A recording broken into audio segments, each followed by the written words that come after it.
प्यारे बच्चों नमस्कार। आज की ऑनलाइन क्लास में आपका स्वागत है। प्यारे बच्चों, आज हम कक्षा 6 विषय विज्ञान अध्याय 2 भोजन के घटक के प्रश्नोत्तर करने वाले हैं। जो बच्चे चैनल पर नए हैं, जिन बच्चों ने अभी तक चैनल को सब्सक्राइब नहीं किया, सब्सक्राइब कर लें, लाइक कर दें और शेयर कर दें। तो शुरू करते हैं आज की क्लास। आज की क्लास का पहला प्रश्न जो है वो अभ्यास का, हमारे भोजन के मुख्य पोषक तत्वों के नाम लिखिए। तो हमारे भोजन के मुख्य पोषक तत्व निम्नलिखित हैं: कार्बोहाइड्रेट, वसा, विटामिन, प्रोटीन, खनिज। ठीक है, तो ये हम नाम लिख सकते हैं। आगे है प्रश्न नंबर 2, निम्नलिखित के नाम लिखिए। पोषक जो मुख्य रूप से हमारे शरीर को ऊर्जा देते हैं, तो ऊर्जा देने वाले भोजन पोषकों का नाम लिखना है, तो वो होते हैं कार्बोहाइड्रेट और वसा। आगे है पोषक जो हमारे शरीर की वृद्धि और अनुरक्षण के लिए आवश्यक हैं, तो वो होता है प्रोटीन। क्या होता है? प्रोटीन। इसके बाद में है वह विटामिन जो हमारी अच्छी दृष्टि के लिए आवश्यक है। वह विटामिन जो हमारी अच्छी दृष्टि के लिए आवश्यक होता है वो होता है विटामिन ए होता है। तो इसका आंसर क्या आ जाएगा? Vitamin A.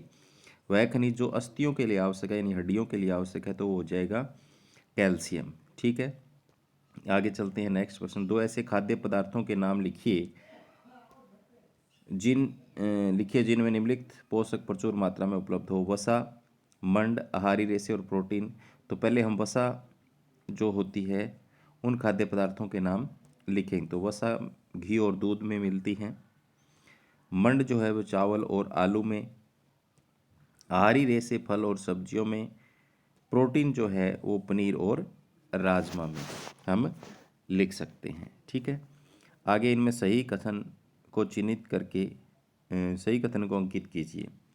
यहाँ केवल चावल खाने से हम अपने शरीर की पोषक आवश्यकताओं को पूरा कर सकते हैं। तो चावल जो है वो एक संतुलित आहार नहीं है। केवल चावल खाने से सारी चीज़ें नहीं मिल सारे पोषक नहीं मिलते, तो गलत हो जाएगा। संतुलित आहार खाकर अभावजन्य रोगों की रोकथाम की जा सकती है। बिल्कुल की जा सकती है। जो किसी पोषक की कमी से जो रोग होते हैं उसको हम संतुलित आहार खा करके रोक सकते हैं, तो सही है ये। आगे है शरीर के लिए संतुलित आहार में नाना प्रकार के खाद्य पदार्थ होने चाहिए। शरीर के लिए संतुलित आहार में नाना प्रकार के खाद्य पदार्थ होने चाहिए, तो ये भी सही है बिल्कुल। शरीर को सभी पोषक तो उपलब्ध करने के लिए केवल मांस पर्याप्त है। केवल मांस खाकर हमें संतुलित यानी सारे पोषक मिल सकते हैं? बिल्कुल नहीं, तो ये गलत है। तो यहाँ पर सत्य असत्य बताने थे हमें। आगे रिक्त स्थानों की पूर्ति कीजिए। पहला जो है विटामिन डी के अभाव से खालिस्तान विटामिन डी के अभाव से होता है। तो रिकेटस जो रोग होता है प्यारे बच्चों, वो विटामिन डी के अभाव से होता है। आगे खालिस्तान की कमी से बेरी नामक रोग हो जाता है, तो इसमें आ जाएगा विटामिन बी। विटामिन सी के अभाव से खालिस्तान नामक रोग हो जाता है, तो इसमें आ जाएगा सकरवी। क्या आ जाएगा? सकरवी रोग हो जाता है। तो यहाँ लिखे हुए हैं सकरवी। आगे है हमारे भोजन में खालिस्तान के अभाव से रतौंधी हो जाता है। तो विटामिन ए की कमी हमारे भोजन के अंदर लंबे समय से है, तो हमें रतौंधी हो जाता है, रात को दिखाई देना बंद हो जाता है। आगे है महत्वपूर्ण प्रश्न, पोषक क्या होते हैं? वे तो जो हमें वृद्धि और कार्य करने के लिए ऊर्जा देते हैं उन्हें पोषक कहते हैं। पोषक तत्व किसे कहते हैं? प्रोटीन, कार्बोहाइड्रेट, वसा, विटामिन, खनिज लवणों को पोषक तत्व कहते हैं। विटामिन का क्या कार्य है? तो विटामिन प्यारे बच्चों रोगों से बचाते हैं और हमारे शरीर की रक्षा करते हैं। प्रोटीन का क्या कार्य है?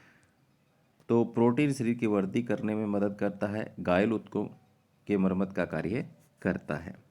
वसा और कार्बोहाइड्रेट का प्रमुख कार्य क्या है? तो वसा और कार्बोहाइड्रेट से हमारे शरीर को ऊर्जा मिलती है। तो वसा और कार्बोहाइड्रेट हमें ऊर्जा देते हैं। आगे प्रोटीन के 5 स्रोतों के नाम लिखो। तो दाल, दूध, अंडा, मछली और सोयाबीन आदि प्रमुख स्रोत हैं। विटामिन कितने प्रकार की होती है प्यारे बच्चों? तो विटामिन जो होती है वो जल में घुलनशील, तो vitamin B, vitamin C, vitamin D. वसा में घुलनशील विटामिन ए, ई, के। तो 6 प्रकार की होती है, बी, सी, डी, ई, के। रुक्षांश किसे कहते हैं? रुक्षांश किसे कहते हैं? तो फलों और सब्जियों के छिलकों में एक विशेष प्रकार का कार्बोहाइड्रेट पाया जाता है, जिसे रुक्षांश कहते हैं। भोजन का क्या कार्य है? भोजन हमें पोषक तो देते हैं जिससे हमें ऊर्जा और ताकत मिलती है। इससे शरीर की वृद्धि होती है और ये हमें विभिन्न रोगों से बचाते हैं। आगे है हमें संतुलित आहार की आवश्यकता क्यों होती है? संतुलित आहार में संतुलित मात्रा में ऊर्जा, ताकत और हमारे शरीर को वर्धित देते हैं और विभिन्न रोगों से बचाते हैं। ये हमारे शरीर को चुस्त और तंदुरुस्त रखते हैं, यानी स्वस्थ रखते हैं। तुम अपने भोजन में उपस्थित मंड की या स्टार्च की जांच कैसे करोगे? तो हम भोजन के कुछ नमूना एक अच्छी सामग्री लिए इसमें 2-3 बूंदे आयोडीन विलयन की डालते हैं। यदि विलयन का रंग नीला काला हो जाता है, दर्शाता है कि उसमें मंड उपस्थित है। विटामिन कितने प्रकार के होते हैं? तो विटामिन अभी आपको बताया 6 प्रकार के होते हैं, ABCDE के। हम इस तरीके से उनके नाम लिख सकते हैं। विटामिन बी कॉम्प्लेक्स किसे कहते हैं? प्रश्न नंबर 13 में। तो विटामिनों के समूह को विटामिन बी कॉम्प्लेक्स कहते हैं। कौन सी विटामिन हमारे शरीर में सूर्य के प्रकाश में बनती है? तो विटामिन डी। रुक्षांश या रेशेदार भोजन क्या होता है? तो रुक्षांश एक भोज्य रेशा है जो हमारे शरीर में मुख्य पादपों से प्राप्त होता है। रुक्षांश के मुख्य 5 पोषक तत्वों के नाम लिखो। सभी अनाज, दाल, आलू, ताज़ा फल और सब्जियों में रुक्षांश के मुख्य स्रोत हैं। हमारे भोजन में रुक्षांश लेने के क्या फायदे हैं? तो हमारे भोजन में रुक्षांश लेने के निम्नलिखित फायदे हैं। यह हमारे भोजन का आवश्यक घटक है। यह हमारे शरीर को अपचित भोजन से छुटकारा दिलाता है। यह कब्ज हटाने में मदद करता है। हमारे शरीर को जल की आवश्यकता क्यों होती है? तो हमारे शरीर को जल की आवश्यकता इसलिए होती है क्योंकि जल भोजन में पोषक तत्वों को अवशोषित करने में हमारे शरीर की सहायता करता है। यह हमारे शरीर से दूषित पेय जैसे पेशाब और पसीने को शरीर से बाहर निकालने में मदद करता है। संतुलित आहार किसे कहते हैं? तो वह आहार जिसमें सभी पोषक तत्व, रुक्षांश और जल उचित मात्रा में संतुलित आहार कहते हैं। अभावजनित रोग किसे कहते हैं? तो वे रोग जो लंबे समय तक पोषक तत्वों की कमी के कारण होते हैं, अभावजनित रोग कहलाते हैं, जैसे सकरवी, बेराबेरी, मरासमस और तोंदी आदि। हमारे शरीर में कार्बोहाइड्रेट मुख्य रूप से किस में पाया जाता है? स्टार्च तथा शुगर के रूप में पाया जाता है। 2 पोषक तत्वों के नाम लिखो जो हमें ऊर्जा देते हैं। तो वसा और कार्बोहाइड्रेट से हमें ऊर्जा मिलती है। वसा या कार्बोहाइड्रेट में से कौन सा पोषक तत्व हमें अधिक ऊर्जा देता है? तो वसा ज़्यादा ऊर्जा देता है।